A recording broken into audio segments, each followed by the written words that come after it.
जोशीमठ में वामपंथी आंदोलन को लेकर बीजेपी प्रदेशाध्यक्ष महेंद्र भट्ट का बड़ा बयान। कहा, वामपंथ विचारधारा के लोग कर रहे हैं आंदोलन का नेतृत्व। सरकार जोशीमठ आपदा पीड़ितों को लेकर संवेदनशील।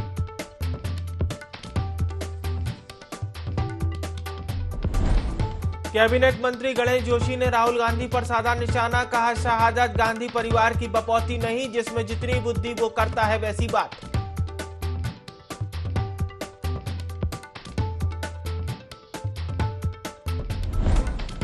सहकारिता मंत्री धन सिंह रावत ने की विभाग की समीक्षा। कहा, प्रदेश के सभी जिलों में लॉन्च होगी मुख्यमंत्री कल्याण योजना। 20 गरीब किसानों के बच्चों को दी जाएगी निःशुल्क कोचिंग।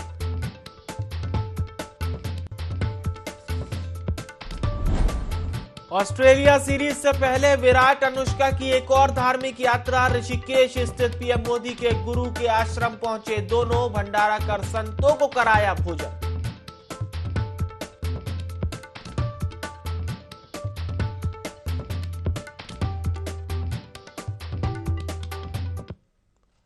नमस्कार, देवभूमि लाइव में आप सभी का बहुत स्वागत है। आपके साथ मैं हूं विवेक पांडे। खबरें उत्तराखंड की। जोशीमठ में वामपंथी आंदोलन को लेकर उत्तराखंड के बीजेपी प्रदेश अध्यक्ष का बड़ा बयान सामने आया। उनका कहना है कि सरकार जोशीमठ आपदा पीड़ितों को लेकर संवेदनशील है और उनकी समस्याओं का जल्द से जल्द समाधान करने का प्रयास कर रही है, लेकिन वहां मौजूद वामपंथी लोग रुकावट पैदा कर रहे हैं।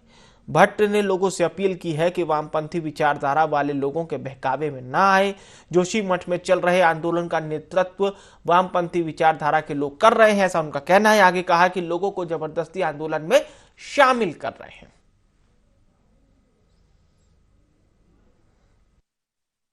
कुछ लोग जो सामरिक दृष्टि से महत्वपूर्ण क्षेत्र के अंदर इस प्रकार का माहौल तैयार कर रहे हैं कि वहां की यात्रा प्रभावित हो, वहां का जो पर्यटन है वो प्रभावित हो, ऐसे लोगों से वहाँ के नागरिकों को सचेत रहने की आवश्यकता है।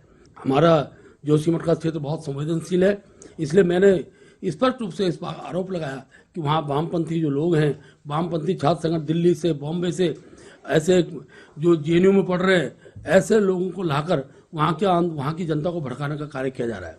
मैंने किसी भी प्रकार से जनता को आंदोलन में जाने से रोकने के मेरे द्वारा पूर्व में प्रयास हुए और मैं कह सकता हूं आज अगर इतना विलंब इस सारी स्थिति में हो रहा है, इसके पीछे वामपंथी संगठन के लोग ही।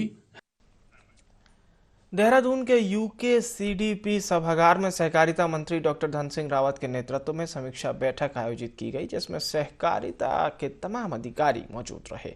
बैठक में सहकारिता विभाग की वित्तीय और भौतिक प्रगति की समीक्षा भी हुई। साथ ही साथ सहकारी समितियों में स्टाफिंग पैटर्न की अद्यतन स्थिति पर भी समीक्षा की गई। वहीं सहकारी विभाग के रिक्त पदों पर भी विचार विमर्श किया गया। इस दौरान सहकारिता मंत्री डॉक्टर धन सिंह रावत ने बताया कि प्रदेश के 1200 स्थानों पर किसानों के साथ वित्तीय जन जागरूकता गोष्ठियां की जाएंगी, जिसमें किसानों को बताया जाएगा कि सरकार कोऑपरेटिव सेक्टर में क्या कुछ काम कर रही है। कोऑपरेटिव की हमने एक समीक्षा बैठक की है और खुशी की बात यह है कि नाबार्ड के सीएम भी आज हमारे साथ हैं। पूरे प्रदेश में हम 1200 स्थानों पे एक वित्तीय जन जागरूकता गोष्ठी करने जा रहे हैं किसानों के साथ में, और उनको ये बताया जाएगा कि कोऑपरेटिव सेक्टर में हम क्या क्या कर रहे हैं, नाबार्ड की क्या क्या योजनाएं हैं, भारत सरकार की कौन सी योजनाएं हैं, सारी जानकारी वहाँ किसानों को दी जाएगी। दूसरा बड़ा काम ये हो रहा है कि हम अपने जितने डीसीबी हैं और राज्य सहकारी बैंक है वहाँ नेट बैंकिंग को भी ला रहे हैं, हम डिजिटल बैंकिंग को भी ला रहे हैं, ताकि जो है किसानों को अपने अपने स्थानों पे सुविधा मिल जाए। भारतीय टीम के पूर्व कप्तान विराट कोहली अपने परिवार के साथ इन दिनों उत्तराखंड के दौरे पर हैं, जहां वे अपने परिवार के साथ मंदिर और आश्रमों में दर्शन कर रहे हैं। इसी कड़ी में सोमवार को विराट कोहली अनुष्का और अपनी बेटी वामिका के साथ ऋषिकेश के दयानंद आश्रम पहुंचे, जहां आश्रम पहुंचकर स्वामी दयानंद की मूर्ति पर मत्था टेक कर आशीर्वाद लिया। वहीं डीजीपी अशोक कुमार भी उनसे मिलने पहुंचे और हिमालय अस्पताल के कुलपति डॉक्टर विजय धस्माना ने विराट को स्वामी राम की जीवनी भेंट की। आश्रम में आयोजित एक भंडारे में उन्होंने साधु संतों के हाथ जोड़े और उन्हें नमस्कार भी किया। दयानंद आश्रम में कंबल वितरण के लिए आए थे, तो उनसे कर्टसी मुलाकात हुई। मैं कभी बीएसएफ में था आईजी, तो हमने उनको वहाँ ब्रांड एम्बेसडर बनाया था बीएसएफ। हमारी पूरी तैयारी है सुरक्षा की, जो भी इंटरनेशनल नॉर्म्स हैं, हर तरह से जो भी मेहमान आने वाले हैं उनका पूरा ख्याल रखा जाएगा, और पुलिस की ओर से विशेषकर सुरक्षा और ट्रैफिक उसकी पूरी तैयारी की जा रही है। जो किसी भी तरह से प्रोवोकेशन करता है, लोगों को गुमराह करते हैं, अफवाह फैलाते हैं, तो वो समाज के लिए ठीक नहीं है। शांति, जो भी कानून व्यवस्था को लोग प्रभावित करते हैं वो गलत करते हैं। जो स्वामी राम जी की 2 पुस्तकें हैं, एक तो उनकी जीवनी है जो लिविंग विद हिमालयन मास्टर, और एक दूसरी पुस्तक है मेडिटेशन एंड इट्स प्रैक्टिस। वो 2 पुस्तकें मैंने उनको दी हैं और अनुरोध किया कि कभी मौका मिलेगा तो जो है जॉली ग्रांट में आएंगे। बड़े बड़े प्रेम से, मतलब नहीं लगा कि इतना बड़ा आदमी, नेशनल फेम का आदमी, इतने सहज स्वभाव से मिलेगा। ऐसे बड़े प्रेम से और बड़े सहज स्वभाव से हमारा बातचीत हुई। तो देखिए, उत्तराखंड की खूबसूरत वादियों के लिए, और मुझे लगता है जो अध्यात्म के दृष्टिकोण से वो अपने थोड़ा सा एक ऊर्जा प्राप्त करने के लिए आश्रम में आए हैं, और उसका निश्चित तौर पर वो लाभ उठा रहे हैं। बात करते हैं जोशीमठ की। कांग्रेस, वाम दलों, आपदा प्रभावितों और जोशीमठ बचाव संघर्ष समिति ने बीजेपी प्रदेश अध्यक्ष का पुतला दहन किया। दरअसल बीजेपी प्रदेश अध्यक्ष के माओवादियों पर दिए बयान से लोगों में आक्रोश देखा गया। वहीं महेंद्र भट्ट का जोशीमठ आने पर काले झंडे के साथ विरोध किए जाने की भी इन्होंने बात कही है। संघर्ष समिति का कहना है कि बीजेपी प्रदेश अध्यक्ष की नज़र में जोशीमठ में आंदोलन कर रहे लोग माओवादी हैं, जो दुर्भाग्यपूर्ण है।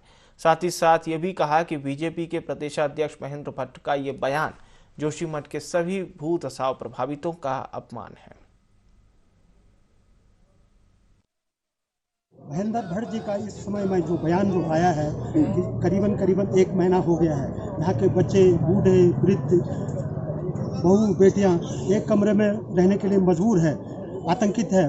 बरसात का मौसम है, बहुत चुचन में यहाँ पर लोग रह रहे हैं, और ऐसे समय में बयान देना एक शर्मसार बयान है। प्रदेश के भाजपा के प्रदेशाध्यक्ष महेंद्र भट्ट जी का ये गैर जिम्मेदार बयान जो आया है इस समय पे हमारे दर्द पे उनको जो है कि मरहम लगाना था, लेकिन वो इस तरह के बयान दे रहे हैं कि हम लोग माओवादी हैं और चाइना के एजेंट हैं। हम सिर्फ अपना पुनर्वास और विस्थापन की मांग कर रहे हैं, और जिस तरह से उनका ये गैर जिम्मेदार बयान आया है, पूरे देश से, पूरे हमारे क्षेत्रवासियों से, पूरे प्रदेश से उनको माफ़ी मांगनी चाहिए, और इस तरह के बयानों से उन्हें बचना चाहिए। बजाय आपदा पीड़ितों की मदद करने के, उन प्रभावितों को पुनर्वास, विस्थापन देने के, उनकी सहायता करने के, आप जो है लोगों को देशद्रोही बता रहे हैं। क्या करना चाहते हैं आप तो इस देश के साथ गद्दारी कर रहे हैं, इस देश के लोगों का विदेशी बता करके।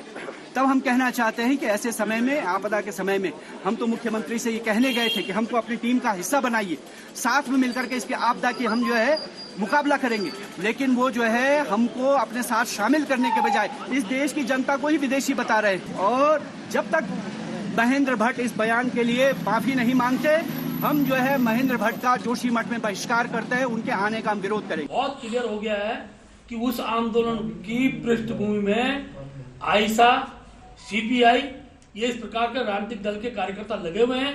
और शुरू से ही जब एक नारा लगा था, भारत चीन भाई भाई, उस नारे की, क्योंकि सीमावर्ती क्षेत्र है, आखिर आप क्या दर्शाना चाहते हैं? हमारी चिंता इस बात की है कि उत्तराखंड का पर्यटन बाधित न हो, और मेरा सीधा आरोप है कि इस प्रकार का वातावरण बनाने वाले लोग उत्तराखंड के साहसिक पर्यटन को, 4 धाम यात्रा के पर्यटन को प्रभावित कर रहे हैं।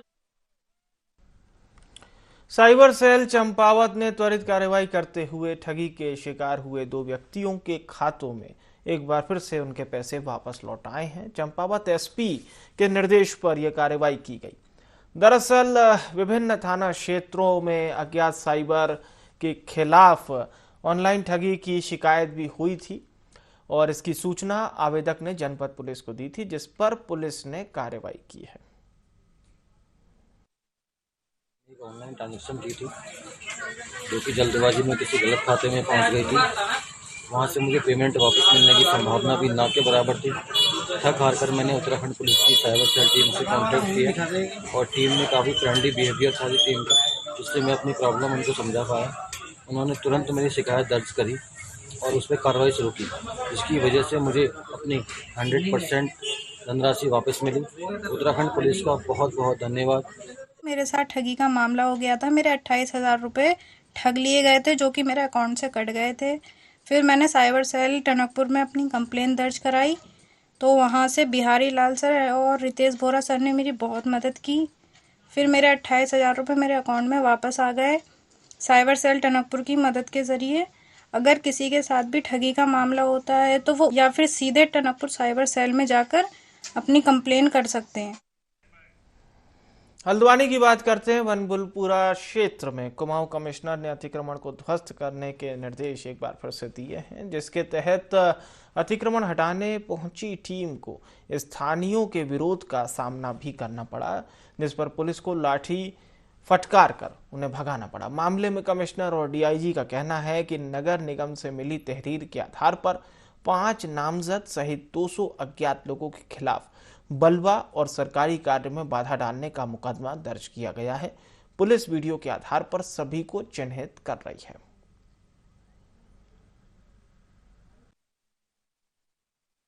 मुझे सूचना प्राप्त हुई कि लाइन नंबर 8 में और 16 में कुछ इस तरह के निर्माण हो रहे हैं जो व्यावसायिक नेचर के, क्योंकि मौके पर अवैध निर्माण है। इसमें वहाँ पे जिनका अवैध निर्माण है उनके द्वारा निवेदन किया गया कि हम इनको ढहा देंगे स्वयं। नॉर्मली प्राधिकरण का ये रहता है और ये एसओपी भी है कि यदि कोई कहता है कि स्वयं इसको ढहा देंगे तो उसको हम मौका एक बार देते हैं। और इसमें पुलिस को भी कहा गया है जिन्होंने भी वहाँ पे कोई अगर इलीगल एक्टिविटी कल की हो या पाया गया उसमें, उनके विरुद्ध भी सख्त कानूनी कार्रवाई की जाए। कमिश्नर साहब और मुझे जो है ये जानकारी मिली थी कि बनफुलपुरा में जो है कुछ अवैध निर्माण जो है वो कराए जा रहे हैं और उसके आद में कुछ जो है अवैध खनन भी कराया जा रहा है। तो उसके आधार पर जो है गोपनीय सूचना के आधार पर कल वहाँ पे रेड करी गई, तो उसमें पाया गया कि जो है बिना अनुमति के जो है अवैध निर्माण की कार्रवाई वहाँ चल रही थी। तो उस आधार पे जो है तत्काल जो है उस पर कार्रवाई करने के निर्देश दिए गए। उस कार्रवाई की आड़ में जो है कई लोगों ने वहाँ थोड़ा अराजकता का माहौल किया, तो उस पर जो है पुलिस ने तत्काल संज्ञान लेते हुए जो है उसमें मुकदमा दर्ज किया है गंभीर धाराओं में। सरकारी कार्य में बाधा, आपदा, कई धाराएं उसमें लगी है, जिसमें 200 के खिलाफ जो है अज्ञात लोगों के खिलाफ नामजद किया है। 3 लोगों के नाम इसमें सामने आए कि इस तरह की कोई भी अगर वहाँ अराजकता होगी इस पर बिल्कुल बर्दाश्त नहीं किया जाएगा और सख्त से सख्त कार्रवाई की जाएगी। सितारगंज में रेत माफियाओं पर प्रशासन का शिकंजा कसता नजर आ रहा है। उप जिलाधिकारी तुषार सैनी ने कार्रवाई करते हुए जेसीबी को जब्त किया। बताया जा रहा है कि माफिया राइस मिल के सामने अवैध मिट्टी डाल रहे थे, जिस पर कार्रवाई करते हुए जेसीबी को जब्त किया गया, जबकि रेत माफिया मौके से फरार हो गए। इस कार्रवाई में उनके साथ तहसीलदार जगमोहन त्रिपाठी भी मौजूद रहे।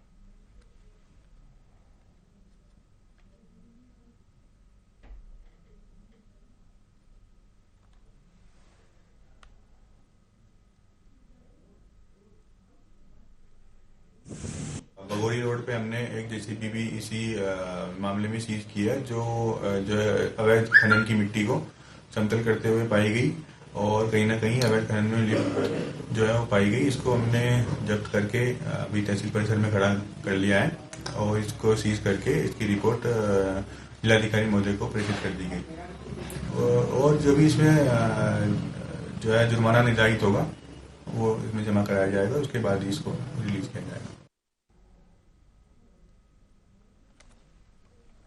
और चलिए खबरों में आगे बढ़ते हैं। उत्तराखंड के कैबिनेट मंत्री गणेश जोशी ने राहुल गांधी पर जमकर निशाना साधा।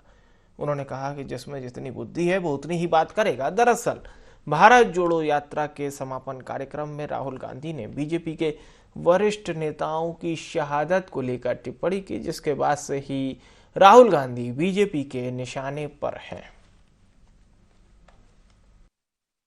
राहुल गांधी जी की मुझे बुद्धि पर तरस आता है।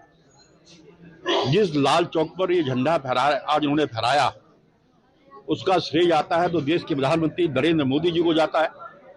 और धारा 70 नहीं हटी होती, माहौल उसके अनुकूल नहीं होता, लाल चौक पर झंडा फहराता। लाल चौक पर झंडा उस समय फहराया है तो डॉक्टर मुरली मनोहर जोशी जी ने फहराया। अगर आपको ध्यान होगा, मैं भी उस कार्यक्रम में साथ में था।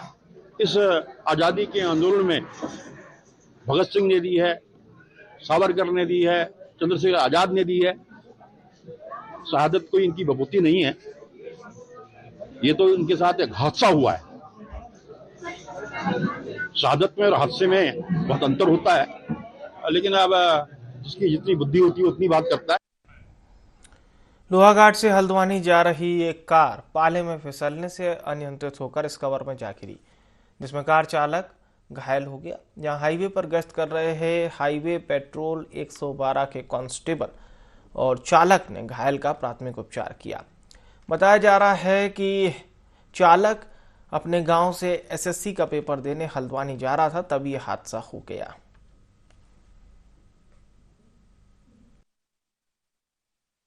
पाले में ना वो ब्रेक लगाया था, थोड़ा स्पीड होगी गाड़ी, थोड़ा नीचे चली गई। मैं चंपावत जा रहा था। पाले में ना वो ब्रेक लगाया था, थोड़ा स्पीड होगी गाड़ी, थोड़ा नीचे चली गई। मैं चंपावत जा रहा था। हल्द्वानी में गोलजू समिति ने प्रदेश में बढ़ रहे भ्रष्टाचार को लेकर गोलजू न्याय यात्रा का आयोजन किया, जिसमें कांग्रेस के तमाम लोग भी शामिल हुए। वहीं यात्रा में शामिल लोगों का कहना है कि जिस प्रकार से प्रदेश के अंदर भ्रष्टाचार और महिलाओं के साथ उत्पीड़न के मामले सामने आ रहे हैं और बीजेपी सरकार अपराधों पर अंकुश लगाने में नाकाम साबित हो रही है, इसे ही देखते हुए इस यात्रा का आयोजन किया गया। उत्तराखंड की जनता पूरी तरह त्रस्त है। बावजूद अपनी मांगों को लेकर लोगों ने महीनों के महीने धरने दिए और इसके अलावा बेरोजगारी को लेकर जितनी भी कंपनीज गई, वहाँ के जो लोग युवा बेरोजगार हुए, चाहे वो चिकित्सा व्यवस्था हो चाहे शिक्षा हो, तो सरकार ने कहीं ना कहीं ये साबित किया कि वो जनता की भावनाओं के विपरीत काम कर रही है। आज जब सुनवाई नहीं हो रही है इस प्रदेश में, तो युवाओं ने आज बीड़ा उठाया है कि हमारे न्याय के देवता गोलजू महाराज जी के दरबार पर जाके इस सरकार के खिलाफ जो है वो मांग करेंगे। जो जागरूक युवा हैं, जो बेरोजगार हैं, वो आज गोलजू के दरबार में जाकर न्याय की गुहार लाएंगे। बिल्कुल बिल्कुल गोलजू के दरबार में अर्जी लगाएंगे और पूर्ण विश्वास है कि गोलजू। पश्चिमी विक्षोभ के चलते ओली में बर्फबारी हुई, जिसके चलते पर्यटकों को जोशीमठ की ओर रुख करना पड़ा। हालांकि जोशीमठ की ओर जाना भी पर्यटकों के लिए जोखिम भरा रहा। आपको बता दें कि ओली से सभी पर्यटक सुरक्षित पहुंच गए। भूदशाओं के चलते इन दिनों रोपवे संचालन भी बंद पड़ा है, जिससे ओली पहुंचने वाले पर्यटकों को काफी दिक्कतें आ रही है। इस मौसम में अगर रोपवे चलता तो पर्यटकों में उत्साह भी देखा जाता।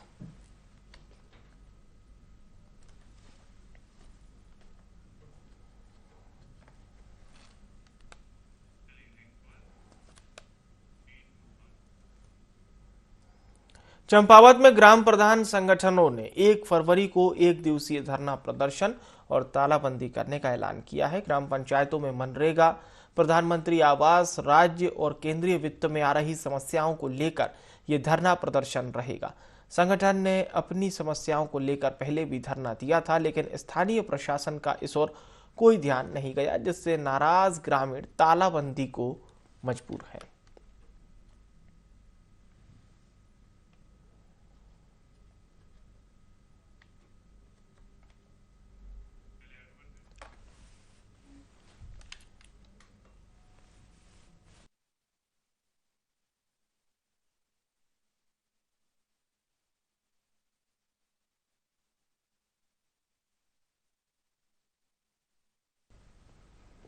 जोशीमठ के दूरस्थ वन पंचायतों के ग्रामीणों को आजीविका से जोड़ने की पहल की जा रही है। अलकनंदा भूमि संरक्षण वन प्रभाग यहां विशेष कार्य करवा रहा है। तपोवन विष्णुगढ़ जल विद्युत परियोजना के ट्रीटमेंट कैट प्लान के तहत विकास कार्य किए जा रहे हैं। इसी कड़ी में कई गांवों में 1700 कलमी सीडलिंग अखरोट और 1860 कलमी रूट स्टॉक से पौधों का निःशुल्क वितरण किया गया। वन क्षेत्राधिकारी ने बताया कि कैट प्लान के तहत दूरस्थ वन पंचायतों के काश्तकारों को फलदार पौध निःशुल्क दी गई।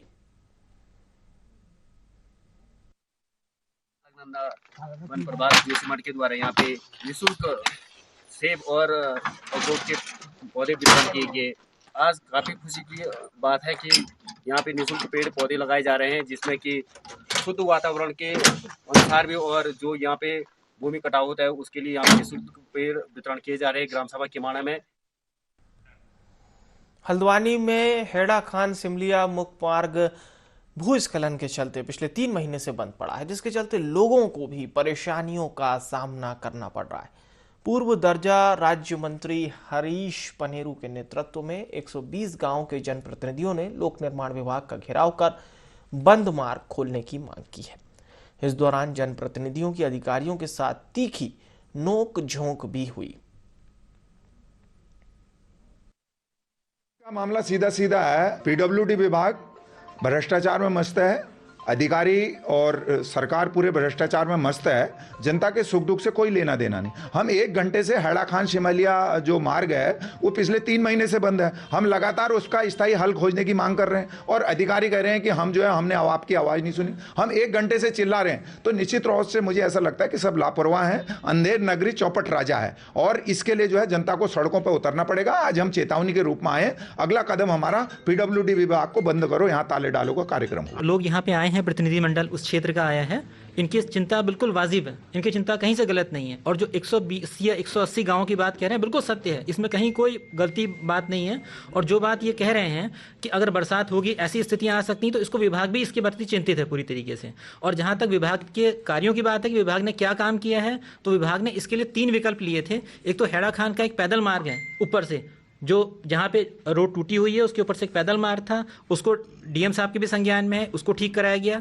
दूसरा विजयपुर पहाड़ पानी एक कनेक्टिविटी देने के लिए वो किया गया। और तीसरा जमरानी रौसीला। 3 हमने मार्ग ऐसे किए जिससे कि वो क्षेत्र की आबादी वहाँ से अनकनेक्टेड ना रहे। और जैसे ही हमको उसमें अगर मान लो कोई अप्रूवल मिलता है तो कार्रवाई आगे की कर दी जाएगी। और देवभूमि लाइव में फिलहाल के लिए इतना ही। मुझे यानी विवेक को दीजिए इजाजत। नमस्कार।